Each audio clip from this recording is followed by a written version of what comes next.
تو رسول اللہ صلی اللہ علیہ وسلم نے گھریلو زندگی کے بارے میں ایک بنیادی اصول دیا، اور آپ علیہ الصلوۃ والسلام نے فرمایا تنکح المرأة، عورت سے جو نکاح ہوتا ہے 4 چیزیں دیکھی جاتی ہیں۔ ایک، مال دیکھا جاتا ہے، دوسرا حسب دیکھا جاتا ہے، تیسرا جمال دیکھا جاتا ہے، اور چوتھا دین دیکھا جاتا ہے۔ پھر اللہ کا نبی ہے، اور اللہ کے نبی کی زبان سے وہ بول نکلتے ہیں جو انہیں اللہ بتاتے ہیں، اللہ کے نبی کی زبان پر وہ ارشادات جاری ہوتے ہیں جو انہیں اللہ بتاتے ہیں۔ رسول اللہ صلی اللہ علیہ وسلم نے پھر آگے بات فرمائی فاظفر بذات الدین، فاظفر بذات الدین، اگر تیرے نظر میں درجین دین قابل ترجیح ہوا تو پھر تو کامیاب ہو گیا۔ اگر دین تیرے نظر میں قابل ترجیح چیز بن گئی پھر تو کامیاب ہو گیا۔ اگر دین کے ساتھ جمال بھی ہو، حسب بھی ہو، مال بھی ہو، نور علی نور، کوئی بری بات نہیں، کوئی بری بات نہیں، لیکن میری دولت دین کے بغیر، میرا حسن دین کے بغیر، میرا حسب نسب دین کے بغیر، تو ایک تابعی ان کی خدمت میں ایک شخص آیا اور آ کر کہنے لگا کہ میں اپنی بیوی اور بیوی والوں کے بیوی کے خاندان میں ایسا ہوں شاید مجھ سے زیادہ گھٹیا کوئی نہیں ہوگا، بڑا مجھے رسوا کیا جاتا ہے، بڑے مجھے ذلیل کیا جاتا ہے۔ یہ حضرت سفیان ابن عیینہ ان کے خدمت میں ایک شخص آیا کہ میں اپنی بیوی کے ہاں اور اپنی بیوی والوں کے ہاں بڑا ذلیل و رسوا ہوں۔ تو فوراً یہ بھونک گئے، کہا تو نے ان کی سے شادی عزت حاصل کرنے کے لیے کی تھی؟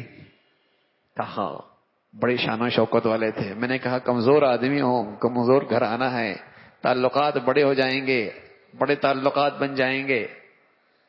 تو فرمانے لگے جو عزت کے لیے یہ کرتا ہے اللہ اسے رسوا کرتا ہے، جو مال و دولت کے لیے کرتا ہے اللہ اسے فقیر بنا دیتا ہے، اور جو دین کی خاطر کرتا ہے اللہ دین بھی دیتا ہے، اللہ روزی بھی دیتا ہے، اللہ دین بھی دیتا ہے، روزی بھی دیتا ہے۔ تو اس ازواجی زندگی کی خوبصورتی، اس عمارت کی بنیاد کس پہ کھڑی ہے؟ کیا ترجیح کیا تھی؟ چلو اب تو شادی ہو گئی، تو میاں شادی کے بعد بھی تو پہلی ترجیح دینداری بنائی جائے۔ جب تک وہ مرد کچھ بھی کرتا رہے عورت کو بھی فکر نہیں ہوتی، لیکن جہاں معاملہ اس کی ذات کا آتا ہے اب اسے پریشانی شروع ہو جاتی ہے۔ تو میاں پہلے اس کی دینداری کی فکر کیوں نہیں کی؟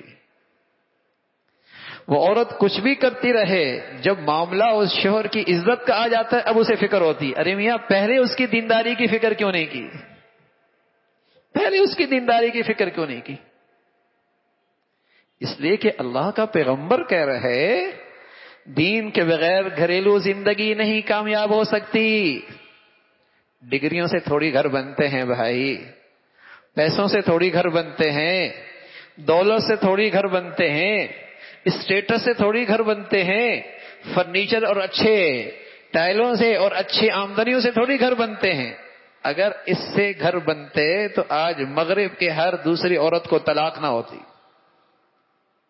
ہر دوسری عورت کو طلاق نہ ہوتی، اور اونچے اور خوشحال گھرانوں میں طلاق اور خلا کی آواز نہ آتی۔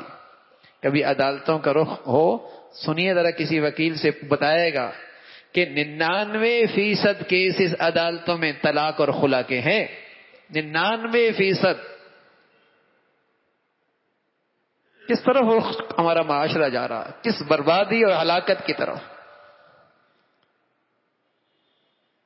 دین سے گھر بنتے ہیں، اور دین صرف نماز کا نام نہیں ہے، صرف نماز کا نام نہیں ہے، صرف داڑھی ٹوپی کا نام دینداری نہیں ہے۔